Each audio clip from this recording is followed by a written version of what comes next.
تھا۔ حضرت نجم الدین کبریٰ رحمۃ اللہ علیہ کے مرید تھے حضرت امام فخر الدین رازی، اتنے بڑے امام ہو کے ایک فقیر کے غلام تھے۔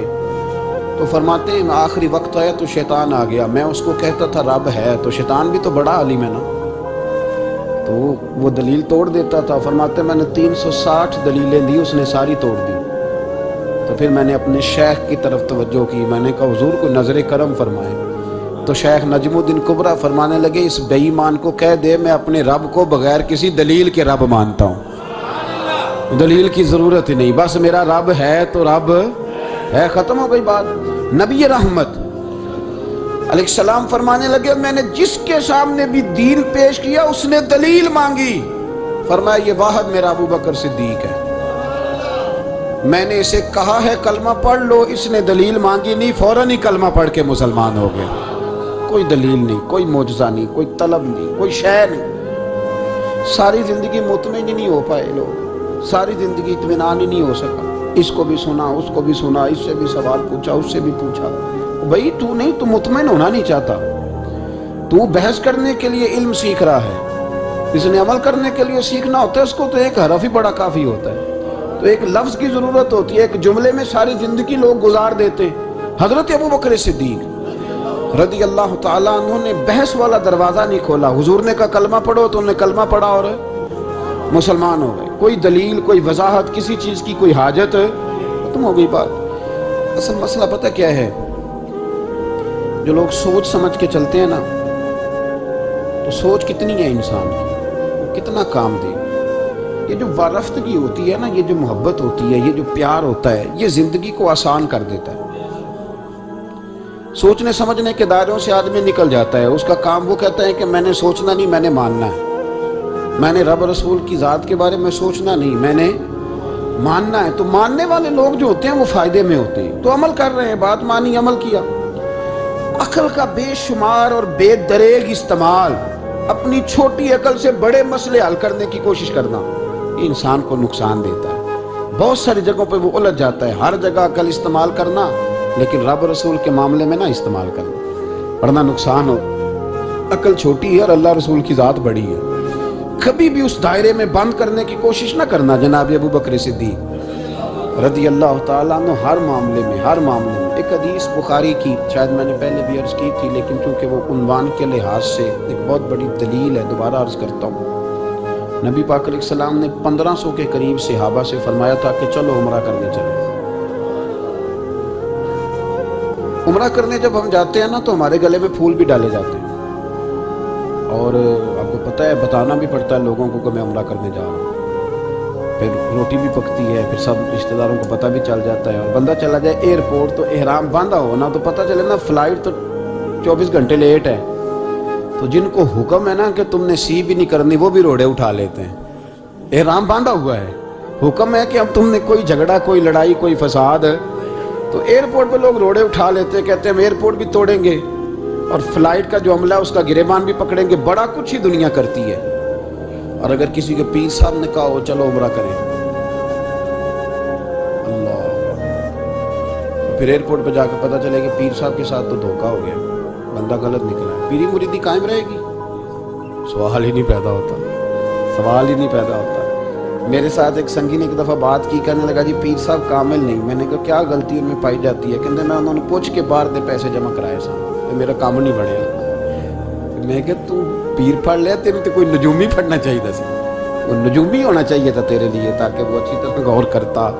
جی آپ کو پتہ ہے نا اہل سنت میں کتابیں بھی نکلتی ہیں، کئی لوگ کہتے ہیں یہ کوئی کتاب کٹ کے دسو، میں کیوں کسی لکھی نہیں تو کٹیے کی، تو کون سی کتاب ہے جو آپ کہہ رہے ہیں نکالیں اور ذرا بتائیں کہ فلانا کام میرے لیے ٹھیک رہے گا کہ نہیں۔ ایک استخارہ ہے دین میں، اور استخارے کا بھی بابت معاملہ یہ ہے کہ آپ نے استخارہ کر لیا، اس کے بعد بھی آپ حتمی فیصلہ نہیں کریں گے۔ بزرگ کہتے ہیں کہ استخارہ کر کے بھی یہ کہو کہ جی میری سمجھ میں یہ آیا ہے، باقی حقیقتوں کا علم اللہ جانے، اللہ کا رسول جانے صلی اللہ علیہ وسلم، حقیقتوں وہی جانتے۔ تو الجھے نہیں زندگی میں۔ 1500 کے قریب صحابہ تھے، حضور نے فرمایا احرام باندھو بھائی، عمرہ کرنا ہے۔ حدیبیہ کے مقام پہ گئے تو قریش مکہ نے روک لیا، نہیں کرنے دیں گے۔ جب بات بہت آگے بڑھی تو پھر شرطیں لکھی گئی، شرطیں بڑی سخت ہیں کہ جو مسلمان مکے سے مدینے آئے گا، مدینے والے واپس کریں گے، اور اگر کوئی مسلمان مدینے سے مکے چلا گیا تو مکے والے واپس نہیں کریں گے، ہم ان کے لوگ دیں گے، وہ ہمارا بندہ دیں گے نہیں۔ یہ شرطیں تھی، صحابہ پریشان تھے۔ اب جب شرطیں طے ہو گئیں، شرطیں بھی سخت ہیں، نبی کریم علیہ السلام نے فرمایا بھی احرام کھول دو، فلائٹ کل نہیں جانی، پرسوں نہیں جانی، یعنی ہم اس سفر میں عمرہ کار ہی نہیں رہے، احرام کھول دو۔ تو امام زرقانی کہتے ہیں سب لوگ پریشان تھے، سب سے پہلے حضرت ابو بکر صدیق اٹھے، سب سے پہلے اٹھے، اٹھ کے احرام کھولا۔ ایک شخص نے کہا آپ کو بڑی جلدی ہے، تو آپ فرمانے لگے جلدی والی بات ہی کوئی نہیں، حضور کے کہنے پر باندھا تھا، نبی پاک کے کہنے پر کھول دیا ہے، ختم ہو گئی بات۔ حضور نے فرمایا باندھ لو تو ہم نے باندھ لیا، حضور نے کہا کھول دو تو ہم نے کھول دیا، جلدی والی کیا بات ہے۔ صحیح بخاری کے لفظ ہیں، حضرت عمر کہتے ہیں کہ میری سمجھ میں بات نہیں آتی تھی، دب کے صلح کیوں کریں، ہم تو 313 تھے، تو ہم نے بدر میں ان کو بھگا دیا تھا، اب تو ہم 1500 ہیں، تو ہم ان سے قتال کریں گے، لڑائی کریں گے، جنگ ہوگی۔ حضرت عمر فاروق رضی اللہ تعالیٰ عنہ فرماتے ہیں حضور نے شرطیں طے کر لیں، بات لکھی گئی، میں نبی پاک کے حجرے میں داخل ہوا، خیمہ لگا ہوا تھا، میں نے جاتے ہی اپنے جذبہ جہاد کا اظہار کیا اور بڑے جلال میں یا رسول اللہ آپ سچے رسول ہیں؟ بالکل سچا ہوں، قرآن سچا ہے، بالکل سچا ہے، اسلام سچا ہے، بالکل سچا ہے۔ حضور ہم دب کے صلح کیوں کریں؟ نبی کریم علیہ السلام نے فرمایا عمر تجھے تیری ماں روئے، میں اللہ کا رسول ہوں، میں وہی کہتا ہوں جو میرا رب مجھے حکم ارشاد فرماتا ہے۔ کہتے میں نے فوراً عرض کی یا رسول اللہ صلی اللہ علیہ وسلم آپ نے فرمایا نہیں تھا کہ عمرہ کریں گے، تو حضور نے فرمایا کہا تو عمرہ کریں گے، یہ تو نہیں کہا تھا کہ اسی سال ہی کریں گے، کریں گے تو کریں گے۔ جناب عمر کہتے میں واپس تو آ گیا، پر وہ میرے اندر جو جذبہ جہاد تھا ابھی ٹھنڈا نہیں ہوا۔ چند قدموں کے فاصلے پہ ابو بکر صدیق کا خیمہ تھا، تو میں ان کے خیمے میں جھک گیا، وہی سوال میں نے دہرائے، وہی میں نے کہا عمر ابو بکر یہ سچے رسول ہیں؟ کہا بالکل سچے، قرآن سچا ہے، سچا ہے، اسلام سچا ہے، سچا ہے، تو پھر ہم دب کے صلح کیوں کریں؟ جناب عمر فرماتے ہیں میں قربان جاؤں ابو بکر کے لفظوں میں بھی فرق کوئی نہیں آیا، حروف بھی اتنے ہی جتنے نبی کریم نے ادا کیے تھے۔ حضرت ابو بکر فرمانے لگے عمر تجھے تیری ماں روئے، وہ اللہ کے رسول ہیں، مرضی سے بات نہیں کرتے، وہی کہتے ہیں جو رب انہیں حکم ارشاد فرماتا ہے، بئی نہیں وہی لفظ۔ فرماتے میں نے فوراً کہا، میں نے کہا ابو بکر حضور نے فرمایا نہیں تھا کہ عمرہ کریں گے؟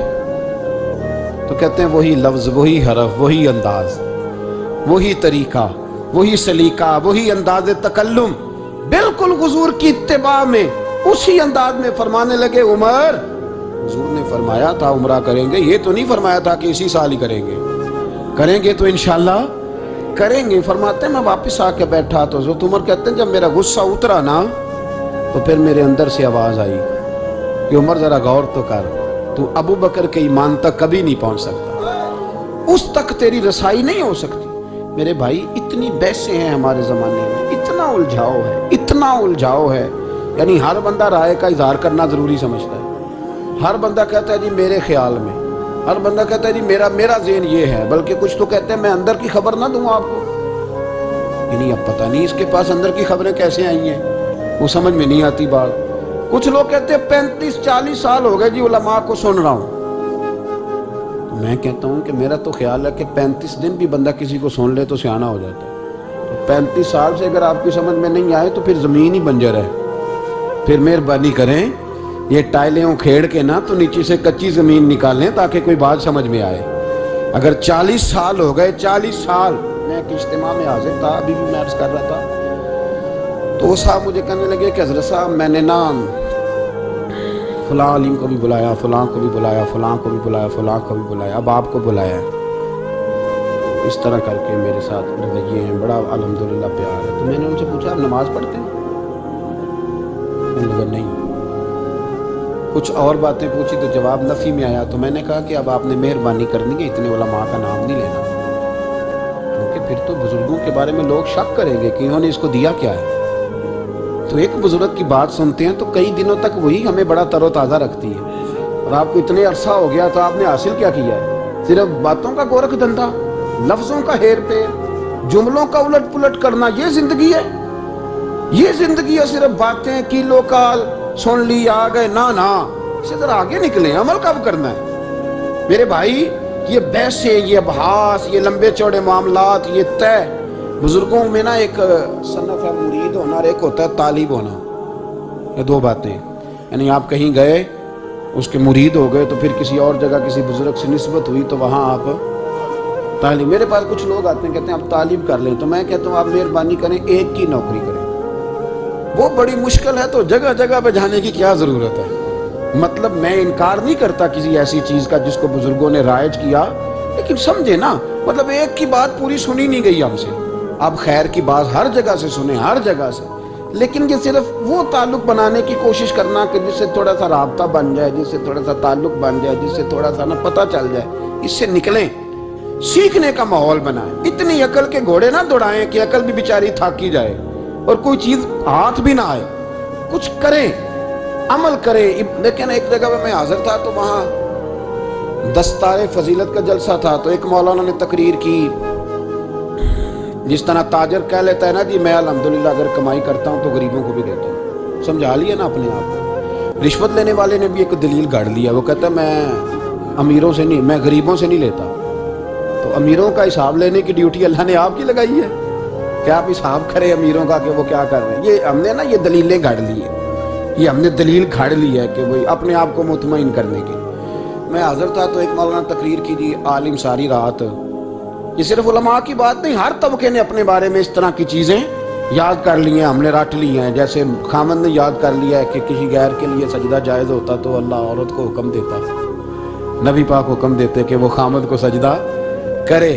تو بی بی نے بھی یاد کر لیا ہے کہ حضور نے فرمایا تم میں سب سے بہتر وہ ہے جو بیوی کے حق میں بہتر ہے. سب نے اپنی اپنی مرضی کی چیزیں، دوسری کی مرضی کی چیز کسی نے یاد نہیں کی، سب نے اپنی اپنی مرضی کی چیزیں یاد کر لی. تو مولانا تقریر کر رہے تھے، کہنے لگے جی حضور نے فرمایا ہے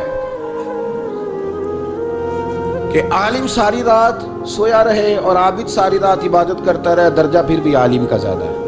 پھر دوسرے آئے، انہوں نے بھی اسی حدیث پہ بات کی. تیسرے آئے تو انہوں نے بھی اسی حدیث پہ بات کی. تو میرا نمبر آیا تو میں نے کہا جی یہ جو حدیث آپ سنا رہے ہیں نا، یہ حدیث بالکل ٹھیک ہے، بالکل ٹھیک ہے کہ عالم ساری رات عشاء پڑھ کے سوئے، فجر کے وقت اٹھ کے فجر پڑھے، اور عابد ساری رات نماز پڑھے تو درجہ پھر بھی عالم کا زیادہ ہے. بالکل ایسے ہی ہے، بلکہ ایک حدیث میں تو یہ ہے کہ 70 عابد بھی عبادت کریں اور عالم سویا رہے تو ان 70 سے سونے والے عالم کا درجہ.